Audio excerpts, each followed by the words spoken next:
আমি ওই লোকটাকে দেখলে আমার মেজাজ খারাপ হয়ে যায়।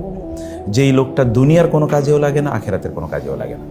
সে দুনিয়ার কোনো কাজেও নাই, আখেরাতের কোনো কাজেও নাই। আল্লাহ সুবহানাহু ওয়া তাআলার কাছে সবচেয়ে প্রিয় মানুষ হচ্ছে সেই যে প্রচণ্ড কর্মব্যস্ত। ওমর রাদিয়াল্লাহু তাআলা আনহু তিনি বলতেন, মানুষের তোমার কাছে যে প্রয়োজন, এই জন্য তুমি আল্লাহর শুকর আদায় করো। আল্লাহ সুবহানাহু ওয়া তাআলার শুকর আদায় করো যে লোকদের প্রয়োজন তোমার কাছে আছে। The people come to you in order to fulfill their needs.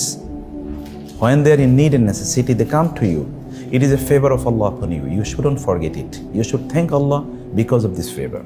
There are many people you can see around that যাদের কোনো কাজ নাই, কেউ তাদের কাছে যায় না। So you are busy, meaning you are especially blessed by Allah.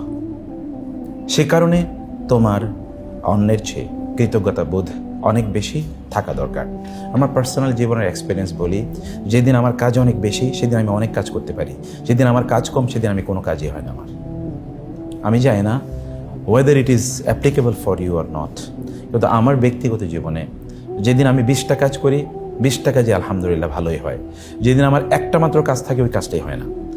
আপনার ছোট ভাইদেরকে দেখবেন যার কোনো কাজ নাই, শুধুমাত্র পড়াশোনা করে, ওকে কোনো কাজেই দিয়ে আপনি